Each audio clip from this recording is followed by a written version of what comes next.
6 fun cars for under 7K. Disclaimer, some of these cars may be unreliable due to the age and prior ownership of the car. Also, you can't be too picky with a small budget these days. I didn't make the rules, I'm sorry.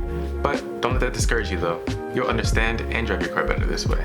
But before we start, I'm gonna list the car company names on the timeline down here in the chapters. I'd love for you guys to try to guess what car it is before we get there. But don't cheat. And lastly, if you're new here, my name is Matt and this is Rockers Drive Club. Make sure you hit that subscribe button. Volvo S40 T5. It's hard not to mention this one again. The S40 is an underrated Swedish sports compact. And I'm being a little biased because I'm a Volvo owner myself. From this, you get 227 horsepower from a 2.5 liter 5-cylinder, but it's turbocharged. Based on my research, the P1 T5s can get around 260 to 270 horsepower from a simple tune. Add in some bolt-ons, you can see around 300 horsepower. Being that these are on the compact heavier side, with some weight reduction, these are some fun backroad killers.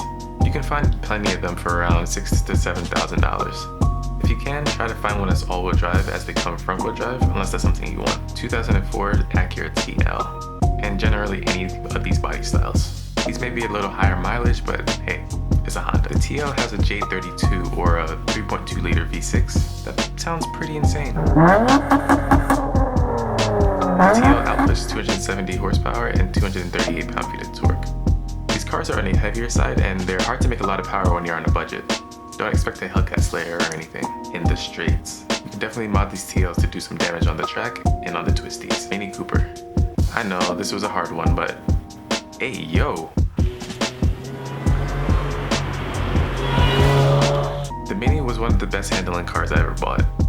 It's easy to learn manual in, as I'd say with the auto tragics. You can go either way with getting an S or a non-S, but depending on the year, the S will come supercharged or turbocharged.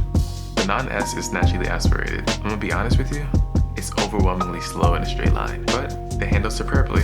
The supercharger on the S may need some servicing around 50,000 miles and it's a little tricky, but figure that out and I feel like you're holding onto a piece of history. Hopefully we'll get one back here soon and have it on the channel. It would be pretty dope. Lincoln LS. This is brought to you by the American and English collaboration between Ford and Jaguar. Right before Jag was purchased by Ford, they were working on motors called an AJ, which would be continued after the merger went through. Thus, the 3.9 liter V8 was born. There were other variations of the AJ motor as well that appeared in the Land Rover and the Aston Martin V8 Vantage, which was 0.2 liters smaller at 3.7 liters. The Lincoln came with two options, both utilizing a variation of the AJ family, one being V6 at 210 to 220 horsepower depending on the year, and the other being a V8 with 252 horsepower. The V8 with an X-pipe sounds like how a British V8 should.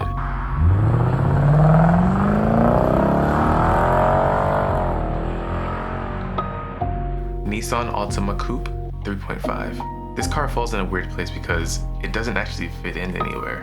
To me, this is like a front-wheel drive G35, but I feel like this could be a great build.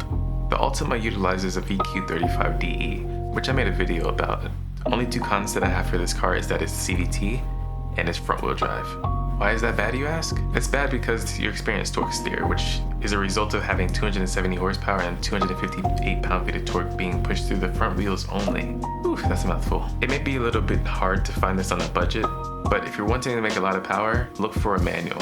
I'll always recommend getting a manual over an automatic because it forces driver discipline and it forces you to focus on the road. And honestly, I see it as a way of communicating and understanding your car. But I'll teach driver mods in a different video. That being said, I feel like the CVT is kind of hard to make power with.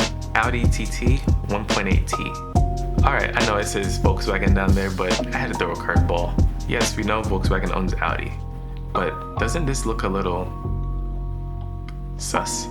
I mean, then look at this then. If you squint your eyes really close, it almost looks like a beetle, a bug, a beetle bug. Alright, I'm gonna make this one a twofer, because if you choose the correct cars, they'll both have the same engine. So this one is the Audi TT and the Volkswagen Beetle Turbo. Your modification journey is endless to however you decide to build this car. You're sure to stand out. Let me know which one you guys are choosing in the comments. And if this video helped you, please hit that like button and subscribe, and comment down below what car you want to see me review next. My name is Matt, and this is Rockers Drive Club.